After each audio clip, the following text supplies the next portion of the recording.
కుంభరాశి వారు డిసెంబర్ 31 లోపు మీ ఇంట్లో ఉన్నటువంటి ఈ 4 వస్తువులను అర్జెంటుగా తీసి బయట పడేయండి. ఆ వస్తువులను కనుక మీరు ఈ 31 లోపు బయట పడేసేస్తే మీరు కొత్త సంవత్సరం అంటే ఇంక డిసెంబర్ 31 తర్వాత మనం జనవరి 1లోకి అడుగు పెడతాం. అంటే కొత్త సంవత్సరంలోకి అడుగు పెడతాం కాబట్టి ఆ కొత్త సంవత్సరం అంతా కూడా మీకు కలుసుబాటుగా ఉంటుంది, అదృష్టంగా ఉంటుంది. మీకున్నటువంటి ఆ యొక్క నెగిటివ్ అంతా కూడా పూర్తిగా తొలగిపోయి 4 దిక్కుల నుంచి ధనం అనేది దూసుకువస్తుంది. ఎటువంటి అంటే ఇప్పుడు చాలా వరకు మనకి ఈ సంవత్సరం అంతా చూసినట్లయితే చాలా వరకు కూడా వాహన ప్రమాదాలు కావచ్చు, చాలా వరకు ఇబ్బందులు కావచ్చు, అనారోగ్య సమస్యలు కావచ్చు, ఎక్కువగా మనకు మంచి కన్నా కూడా చెడే మనం చూసి ఉన్నాము. కాబట్టి అలాంటిదంతా కూడా ఇక్కడతో మనకు ఫుల్ స్టాప్ అయిపోయి కొత్త సంవత్సరంలోకి మనం చక్కగా అడుగుపెట్టి మనం ఆ సంవత్సరం అంతా కూడా సంతోషంగా ఉండాలి. మనకి ఇక్కడలాగా అక్కడికి అవ్వకూడదు. కాబట్టి ఈ చెడుని ఏదైతే ఉందో దాన్ని మనం కొత్త సంవత్సరంలోకి మోసుకెళ్ళకూడదు అని చెప్పేసి ఆ ఉద్దేశంతో కుంభరాశి వారికి ఈ వీడియో అనేది చేయటం అనేది జరుగుతుందండి. కాబట్టి మీరు డిసెంబర్ 31 లోపు ఎన్ని పనుల్లో ఉన్నా సరే అర్జెంటుగా ఈ 4 వస్తువులను తీసేసి బయట పడేసేసేయండి. ఇక ఆ వస్తువులు ఏంటంటే మీకు నెగిటివిటీని ఎక్కువగా పెంచుతున్నాయి. అవి ఎప్పుడైతే తీసి మీరు బయట పడేస్తారో అప్పటి నుంచి మీకు విపరీతంగా అదృష్టము అనేది బాగా కలిసి వస్తుంది. మీరు చేసే పూజలకు ఫలితం అనేది లేకుండా పోవటానికి కారణం కూడా ఆ 4 వస్తువులే. మీకు చాలా వరకు కూడా అదృష్టాన్ని దురదృష్టంగా మారుస్తుంది కూడా ఆ వస్తువులే. మీకు అవి కళ్ళెదురుగా కనిపిస్తున్నా కూడా ఏముందని చెప్పేసి లైట్ తీసుకొని పట్టించుకోవటంలా. కానీ వాటిని తీసి బయట పడేస్తే అప్పటి నుంచి మీకు ఎలా ఉంటుంది ఏంటి, మేము చెప్పిన మాటలు చాలా వరకు కూడా నిజము అని చెప్పేసి మీకే అర్థమైద్ది అనమాట. కాబట్టి మీరు ఈ వీడియోని ఎక్కడా కూడా స్కిప్ చేయకుండా చివరి వరకు విని వీడియోకి ఒక లైక్ ఇచ్చి సపోర్ట్ చేయండి. దానివల్ల ఇంకొంతమందికి చేరటానికి అవకాశం అనేది ఉంటుంది. మొట్టమొదటిసారిగా మన ఛానల్ చూస్తుంటే సబ్స్క్రైబ్ చేసుకొని ఆల్ అనే బెల్ని క్లిక్ చేస్తే నేను పెట్టే ప్రతి వీడియో కూడా ముందుగా మీకు నోటిఫికేషన్ రూపంలో చేరుతుంది. ఆ వస్తువుల్లో ఇక మనం డైరెక్ట్గా విషయంలోకి వెళ్ళిపోదామండి. ఆ వస్తువుల్లో వచ్చేటప్పటికి మొట్టమొదటి వస్తువు వచ్చేటప్పటికి ఏంటి అని అంటే మీ ఇంట్లో ఉన్నటువంటి మీరు పూజ చేసే పూజ గదిలో ఉన్నటువంటి దేవుడికి సంబంధించిన చిత్రపటాలన్నమాట. దేవుడికి సంబంధించిన చిత్రపటాలు ఏంటి అనంటే దేవుడి చిత్రపటాలు చాలామందికి కొంతమందిని మనం చూసినట్లయితే కొన్ని ఇళ్లల్లో ఒకే దేవుడికి సంబంధించి రెండు దేవుళ్ళు చిత్రపటాలు ఉంటాయి అన్నమాట. అంటే లక్ష్మీదేవికి సంబంధించి 2 చిత్రపటాలు, లేకపోతే శివపార్వతులు 2 చిత్రపటాలు, అంటే సేమ్ అంటే 2 ఇట్లా 2 చిత్రపటాలు ఉంటూ ఉంటాయి అన్నమాట. అలా ఎప్పుడూ కూడా ఒకే పూజ గదిలో మీరు 2 దేవుళ్ళ చిత్రపటాలు ఉంచి పూజ అనేది చేయకూడదు. అలా చేయటం వలన మీ పూజకు ఎటువంటి ఉపయోగం అనేది ఉండదు. కాబట్టి మీరేంటంటే దేవుళ్ళ చిత్రపటాలు ఏమైనా ఎక్స్ట్రా ఉన్నాయి అనుకోండి, వాటిని మీరు ఎవరికైనా బదులుగా ఇవ్వచ్చు. అంటే లక్ష్మీదేవి ఫోటో ఇవ్వకూడదేమో ఇలా కొంతమంది అనుకుంటూ ఉంటారు, మన ఇంట్లో లక్ష్మీ వాళ్ళకి వెళ్ళిపోయిద్దేమో అని చెప్పేసి. అసలు అలా ఏమీ ఉండదు. మీకు ఎక్కువగా ఉన్నాయి కాబట్టి ఇవ్వచ్చు. ఇవ్వటం వల్ల దానివల్ల ఇబ్బంది ఏమీ లేదండి మాకు అనుమానం ఎందుకు మేము అలా ఇవ్వలేము అని అనుకుంటే మీరు అంటే గుడికి వెళ్తారు కదా, గుడికి వెళ్ళినప్పుడు ఆ గుళ్ళ దగ్గర చెట్లు ఉంటాయి, రావి చెట్లు, వేప చెట్లు, జమ్మి చెట్లు, ఇలాంటి చెట్లు ఉంటాయి కదా, ఆ వృక్షాల కింద ఆ యొక్క పటాలను వదిలేసిరండి. అంతేకాని 2 దేవుళ్ళ చిత్రపటాలు ఉంచి మీరు పూజ చేస్తే మాత్రం మీ యొక్క పూజకు ఎటువంటి ఉపయోగం అనేది ఉండదు. అలాగే దేవుళ్ళ చిత్రపటాలు కొన్ని క్రాకులు ఇస్తూ ఉంటాయి. అంటే కొన్ని ఆ గాజులు ఏంటంటే కొంచెం లైట్గా పగలటము, క్రాక్లా ఉండటం, పట్టించుకోకుండా అలాగే పూజ చేస్తూ ఉంటారు. కానీ అలా చేస్తే మీరు చేసే పూజకు ఎటువంటి ఫలితం అనేది ఉండదన్నమాట. ఇంకా ఆ యొక్క పూజ గదిలో చూసినట్లయితే చాలా వేస్టేజ్ ఉంటుందన్నమాట. అంటే పనికిరాని క్లాతులు, పాడైపోయినవి ప్రమిదలు కానివ్వండి, ఒత్తులు కానివ్వండి చాలా పెట్టుంచుతారు. శుభ్రంగా క్లీనింగ్ అనేది చేయరు అనమాట. అలాగే దేవుడు తుడిసేటటువంటి ఆ యొక్క క్లాతులు కూడా ఏంటంటే అవి ఏదన్నా పనికిరాని వాటితో తీసేసిన వాటితో, అంటే వాడుకొని తీసేసిన వాటితో క్లీన్ చేయటం ఇలాంటివి చేస్తూ ఉంటారు కొంతమంది. కాబట్టి అలాంటివి ఏదన్నా ఉంటే అవి కూడా సరి చేసుకోండి. దేవుడి చిత్రపటాలు మనం శుద్ధి చేసేటప్పుడు మంచిది కొత్త క్లాత్, కొత్త కర్చీఫ్ కానీ అలాంటిది ఏమైనా తీసుకొని అలాంటి వాటితో క్లీన్ చేసుకోండి. అలాగే పూజ గదిలో ఉన్నటువంటి ఆ యొక్క డస్ట్ ఏదైతే ఉందో అదంతా కూడా క్లీన్ చేసి పనికిరాని ఏదన్నా ఉంటే తీసి పడేసేసేయండి. అలాగే దేవుళ్ళకు సంబంధించిన ఆ యొక్క మంత్రాలు చదివే పుస్తకాలు, కనకదార స్తోత్రాలు, లలితా సహస్రనామం ఇలాంటివి ఉంటాయి కదా, ఆ పుస్తకాలు ఏంటంటే చినిగిపోయి ఉంటాయి. అలా చినిగిపోయినవి కాకుండా పుస్తకాలు నీట్గా పెట్టుకోండి. మరీ పాడైపోతే ఇంకో కొత్త పుస్తకాన్ని తెచ్చుకోండి. అలాంటి మార్పులు చేర్పులు చేసుకోండి. అలా ఎక్కడ ఉంచేసేసి మీరేదో చేశామంటే చేశాము అన్న పేరుతో చేస్తే మాత్రం ఎలాంటి ఉపయోగం అనేది ఉండదు. అలాగే దేవుడి దగ్గర పరిచే ఆ వస్త్రం ఏదైతే ఉంటుందో అవి కొంచెం కాలి అంటే కడ్డీలు పడి కొంచెం కాలి బెజ్జాల్లాగా పడి ఉంటాయి. అలాంటి వాటిని మళ్ళీ వేస్తూ ఉంటారు ప్రాణం ఒప్పక. అలాంటివి చేస్తే మాత్రం మీరు చేసే పూజకు ఫలితం అనేది ఉండదు. కాబట్టి అలాంటి పొరపాట్లు ఏదన్నా ఉంటే సరి చేసుకోండి. ఈ డిసెంబర్ 31 లోపు మీ యొక్క పూజ గదిని, దేవుళ్ళ చిత్రపటాలు ఇలాంటి వాటిని సరిగ్గా క్లీన్ చేసుకోండి. వాటిలో ఏదన్నా పగుళ్ళు అలాంటివి ఉంటే తీసేసి ఏదన్నా పారే నీటిలో పడేసేసేయండి, లేకపోతే ఏదన్నా చెట్టు దగ్గర పెట్టేసేసిరండి.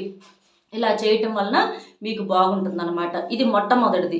ఇక రెండవ వస్తువు వచ్చేటప్పటికి ఏంటంటే ఇంట్లో ఆగిపోయినటువంటి గడియారాలు, లేకపోతే ఆగిపోయినటువంటి వాచీలు, ఫోనుల్లో కూడా ఒక్కొక్కసారి టయాలు పనిచేయి అలాగే ఉంచుతూ ఉంటారనమాట. అలాంటి వాటిని తీసి అర్జెంటుగా మార్చేసేసేయండి. ఆగిపోయిన గడియారం ఏంటంటే మనకి సమయం కూడా ఆపేసినట్లుగా మనకి కలుసుబాటు అనేది లేకుండా ఉండటానికి ఈ ఆగిపోయినటువంటి గడియారాలు ఉంటాయి అన్నమాట. కాబట్టి టైం అనేది ఎప్పుడు కూడా ఆడుతూ ఉండాలి. ఈ మధ్య ఏంటంటే ఫోనుల్లో టయాలు చూసుకుంటా ఆ గడియారాలు చాలామందికి గోడకు గడియారాలు ఉంటున్నాయి, కానీ ఆ గడియారాల్లో బ్యాటరీలు ఉండట్లేదు, అవి ఆడటం లేదు. అవి అలాగ షోగా పెట్టుకొని ఉంచుతున్నారు. కానీ అలా ఉండటం వల్ల మీకు చాలా వరకు కూడా నష్టాలు జరిగే అవకాశం అనేది ఉంటుంది. ఒక బ్యాటరీ తీసుకొచ్చి అందులో వేస్తే అవి ఆడుతూ ఉంటాయి అన్నమాట. అలా గడియారం ఆగటం వలన మన సమయం కూడా ముందుకు సాగదు. కాబట్టి కొన్ని పనులు ఏంటంటే అట్లా ఆగిపోతూ ఉంటాయి అన్నమాట. కాబట్టి మీరేంటంటే అలాంటివి ఏదన్నా ఉంటే కాస్త వాటికి బ్యాటరీలు వేసుకోవటము, కాస్త అలాంటి వాటిని సరి చేసుకోవటము చెయ్యండి. ఇలాంటి వాటి వల్ల చాలా వరకు కూడా ఇబ్బందులు ఎదురయ్యే అవకాశం అనేది ఉంటుందన్నమాట. వాచీలు కావచ్చు, ఫోన్లు కావచ్చు, గడియారాలు కావచ్చు, ఏవైనా సరే వాటికి కాస్త టైం ఆడేటట్లుగా చేసుకోండి. ఇది రెండవది. ఇలాంటివి ఏంటంటే చాలా చిన్న విషయాలు. వీటిని కూడా ఎంత చెప్పాలా అని చెప్పేసి మీలో కొంతమంది అనుకోవచ్చు. ఇవి చిన్న విషయాలే, కానీ ఇవి చాలా పెద్ద ఎఫెక్ట్ చూపిస్తూ ఉంటాయి అన్నమాట. చిన్న సమస్యలే, ఇప్పుడు చిన్న అనారోగ్య సమస్యలు ఏమన్నా వచ్చినాయి అనుకోండి, మొదట్లో పట్టించుకోకుండా అశ్రద్ధ చేస్తాము. తలనొప్పిగా ఉంది లైట్గా, ఏమోలే చిన్న తలనొప్పేగా అని చెప్పేసి సంవత్సరాలు గడిపేస్తూ ఉంటారు. తర్వాత అవేంటి పెద్ద సమస్యలుగా మైగ్రేన్ తలనొప్పిలాగా రకరకాల హెల్త్ ప్రాబ్లమ్స్కి దారి తీస్తూ ఉంటాయి. కాబట్టి ఎప్పుడైనా గోరుతో పోయే వాటిని గొడ్డల దాకా తెచ్చుకోకూడదు. ఇలాంటివి ఏంటంటే గమనించిన విషయాలు కాబట్టి చెప్పటం అనేది జరుగుతుందన్నమాట. ఇక మూడవది వచ్చేటప్పటికి ఏంటంటే మీ యొక్క పెద్దవాళ్ళకు సంబంధించినటువంటి వాళ్ళ ఫోటోలు, అంటే చనిపోయినటువంటి వాళ్ళ ఫోటోలు అన్నమాట. మీరు చాలామంది అత్తామామలే కావచ్చు, లేకపోతే తల్లిదండ్రులు కావచ్చు, లేదా అమ్మమ్మలయో తాతలయ్యో, నాయనమ్మలో తాతలు ముత్తాతలు ఇలాంటి వాళ్ళ ఫోటోలు ఉంటాయి కదా. అలా ఆ ఒక్క ఫోటోల విషయంలో కొంతమంది ఏంటంటే వాళ్ళు కూడా మాకు దైవంతో సమానం అని చెప్పేసి దేవుళ్ళ యొక్క చిత్రపటాలతో కలిపేసేసి పెట్టేస్తూ ఉంటారు. అలా పెట్టడం చాలా పొరపాటండి. ఎందుకంటే వాళ్ళకు మన మీద ప్రేమ ఉంది, వాళ్ళు పెంచారు, పితృదేవతలు, తప్పు లేదు. కానీ దైవం వేరు, వాళ్ళు వేరు. కాబట్టి ఆ యొక్క పటాలని వాళ్ళకి వేరేగా దక్షిణ దిక్కుగా పెట్టుకోవటం వల్ల మీకు ఇబ్బంది అనేది ఉండదు. ఇంకా వీటితో పాటుగా చాలామంది ఏంటంటే వాళ్ళ మీద మితిమించినటువంటి ప్రేమతోటి వాళ్ళకు సంబంధించినటువంటి వస్తువులను వాడుకుంటూ ఉంటారు. అంటే వాళ్ళ జ్ఞాపకార్థంగా వాళ్ళు పడుకున్నటువంటి మంచాలంతే ఉంచుకోవటము, వాళ్ళు వాడిన దుప్పట్లు కావచ్చు, దిండ్లు కావచ్చు, లేదా వాళ్ళ యొక్క బట్టలు కావచ్చు, వాళ్ళ బంగారం కావచ్చు, ఇలా వాళ్ళకు సంబంధించినటువంటి వస్తువులు ఏవైతే ఉంటాయో వాటిని అలాగే ఉంచేసుకుంటారు, అలాగే వాడుకుంటూ ఉంటారనమాట.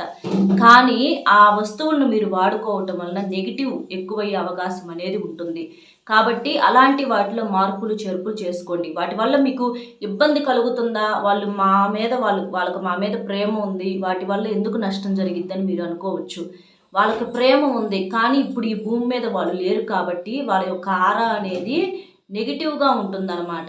కాబట్టి అలాంటి వాటి వల్ల మీకు కొన్ని రకాల అదృష్టాలు, అవకాశాలు అనేవి తగ్గే అవకాశం అనేది ఉంటుందన్నమాట. కాబట్టి మీరేంటంటే అలాంటివి మార్పులు చేర్పులు చేసుకోండి. ఇప్పుడు వారికి సంబంధించిన బంగారం ఉందనుకోండి, ఆ బంగారం సేమ్ అంతే మీరు పెట్టుకోకుండా దాన్ని కొంచెం మార్చుకొని దానికి బదులుగా ఇంకొక వస్తువు తీసుకొచ్చుకొని అలా మీరు వాడుకోవచ్చు. దానివల్ల మీకు ఇబ్బంది అనేది ఉండదు. అంతేకాని డైరెక్ట్గా అంతే వాడుకోకూడదు. మంచం ఉంది, బాగుంది, దాన్ని మార్చుకొని దానికి బదులుగా ఇంకొకటి తెచ్చుకోండి. అప్పుడు వాళ్ళ వస్తువు వాడుకున్నట్లు ఉంటుంది, వాళ్ళ జ్ఞాపకార్థం అంతే ఉంటుంది. దీనివల్ల మీకు ఎటువంటి ఇబ్బంది అనేది ఉండదన్నమాట. కాబట్టి డిసెంబర్ 31 లోపు అలాంటి మార్పులు చేర్పులు ఏదన్నా ఉంటే చేసుకోండి. ఇది కూడా చాలామంది పట్టించుకోని విషయం. ఇక 4వది వచ్చేటప్పటికి ఏంటి అని అంటే, చాలామంది కొత్త సంవత్సరం అనగానే కేకులు కట్ చేసుకుందాము సంతోషంగా ఇలాంటివి ఆలోచిస్తూ ఉంటారు. కేకులు కట్ చేసుకోవాలి, కాదని అంటల్లా. కాకపోతే ముందు ఇల్లంతా కూడా మరి శుభ్రం చేసుకోవాలి. అంటే ఈ డిసెంబర్ 31 కల్లా కూడా బూజులు దులుపుకోవటము, ఇంట్లో ఉన్నటువంటి వేస్ట్ చెత్తా చెదారం ఏదైతే ఉంటుందో అదంతా కూడా తీసేసేయటము, పగిలిన అద్దాలు తీసేసేయటము. పగిలిపోయిన అద్దాల్లో కూడా అంతే ముఖాలు చూసుకుంటూ ఉంటారు. కొంతమంది పగిలిన వస్తువులు కూడా అంతే ఉంచేస్తూ ఉంటారు, ప్లాస్టర్స్ వేసి అంటించేసి. అంటే పగిలిన గాజు కప్పులు కావచ్చు, సాసర్లు కావచ్చు, అంతే ఉంచుతారనమాట. చాలా డబ్బులు పోసుకున్నాం పారేయలేమని చెప్పేసేసి.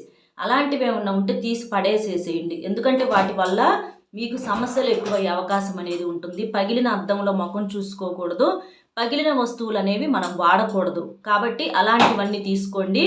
ఇల్లంతా కూడా ముందు చక్కగా శుభ్రంగా బూజులు దులుపుకొని ఇల్లంతా కూడా నీట్గా పెట్టుకోండి. ఇనప వస్తువులు పనికిరాని అంతే ఉంచుకోవటం, తుప్పు పట్టిపోయిన అంతే ఉంచుకోవటం, పనికిరాని ఫ్యాన్లు ఉంచుకోవటము, పనికిరాని వస్తువులు చీపుర్లు అంతే పాడైపోయి ఉంచుకోవటం కావచ్చు, తెగిపోయిన చెప్పులు ఉంచుకోవటము, బట్టలు మరీ పాడైపోయి ఉంటాయి అలాంటి వాటిని మళ్ళీ అతుకులు పెట్టుకొని వేసుకోవటము, ఇలా చాలామంది చేస్తూ ఉంటారు. ఇలాంటి వాటి వల్ల మీకు చాలా వరకు కూడా మీ యొక్క అదృష్టానికి అడ్డుపడేది అలాంటి వస్తువులేనమాట.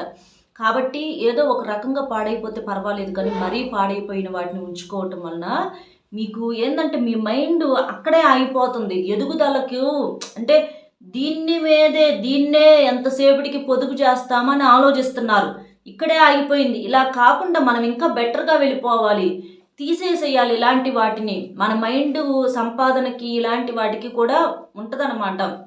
ఎప్పుడైనా ఒక బావిలో నీరు ఉందనుకోండి, ఆ నీటిని తోడుతుంటేనే కొత్త నీరు వస్తూ ఉంటాయి, పాత నీరు పోతేనే కొత్త నీరు వస్తూ ఉంటాయి.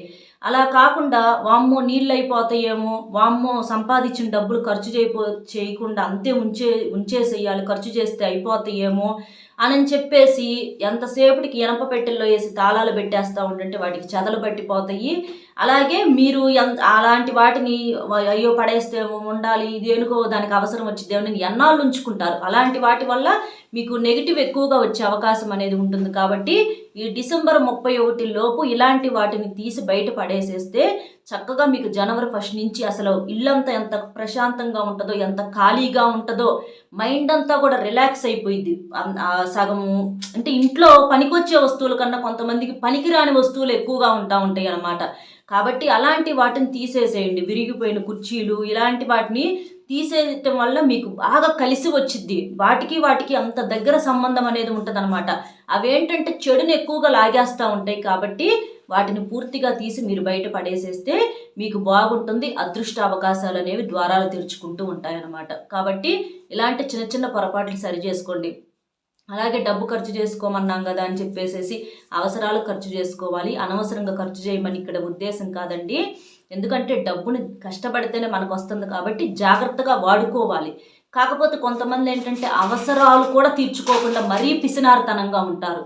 అది కూడా ఎక్కువగా మీకు నెగిటివ్నే తెచ్చే అవకాశం అనేది ఉంటుంది. కాబట్టి అలాంటి పిసినారోల గురించి చెప్పాల్సి వస్తుంది అనమాట.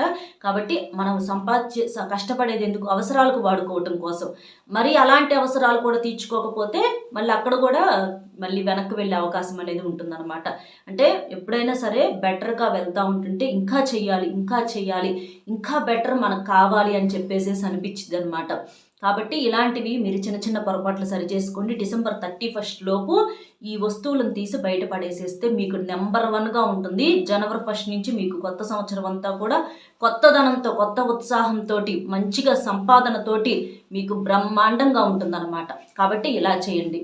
అర్థమైంది కదండి ఏ వస్తువులు తీసి 4 వస్తువులు బయటపడేయాలి ఏంటి అనేది. మన వీడియో కనుక మీకు నచ్చితే ఈ వీడియో ద్వారా మీకు చాలా విలువైనటువంటి సమాచారం దొరికింది. చిన్న విషయాలే కానీ ఇవి చాలా బాగా ఉపయోగపడతాయి. కాబట్టి వీడియోకి ఒక లైక్ ఇచ్చి మీకు తెలిసినటువంటి మిత్రులు ఎవరైనా ఉంటే వారికి కూడా షేర్ చేస్తే హెల్ప్ అవుతుంది. మొట్టమొదటిసారిగా మన ఛానల్ చూస్తుంటే సబ్స్క్రైబ్ చేసుకొని ఆల్ అనే బెల్ని క్లిక్ చేస్తే నేను పెట్టే ప్రతి వీడియో కూడా ముందుగా మీకు నోటిఫికేషన్ రూపంలో చేరుతుంది. కాబట్టి ఒక్క లైక్ ఇచ్చి సపోర్ట్ చేయండి. అలాగే మీ అందరికీ కూడా పేరు పేరు చొప్పున నూతన సంవత్సర శుభాకాంక్షలు తెలియజేసుకుంటూ మీరందరూ కూడా మీరు మీ కుటుంబంతో హ్యాపీగా సంతోషంగా ఉండాలని చెప్పి మనస్ఫూర్తిగా కోరుకుంటున్నాను. మరో మంచి విశేషంతో మళ్ళీ కలుద్దాం. Bye friends.